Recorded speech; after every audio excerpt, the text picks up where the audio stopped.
Mag-cleanse kayo ng bahay pag puro kamalasan na yung dumadapo sa inyo, may mga nagkakasakit, maraming nag-aaway sa loob ng bahay, hindi pagkakasundo, toxic na, negative energy na po yung nasa loob ng bahay ninyo.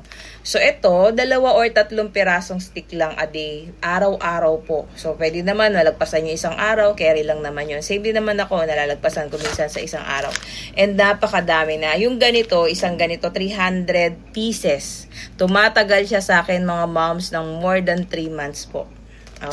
160 pesos. Kapag sa palagay nyo ha, pansinin nyo yung bahay nyo, kapag pili nyo parang ang bigat na, lagi ng gipit, hirap na, mag-cleanse na po kayo. Ngayon, kapag na-cleanse na yung bahay ninyo, ang papasok na doon yung mga nag-a-attract na yan ng mga positive energy. Dadating na dyan. Kapag positive energy na yung nasa bahay nyo, puro swerte na, gagaan na yung daloy ng pera, magiging masaya, maginhawa yung buhay ninyo. Mag-cleanse kayo mga moms.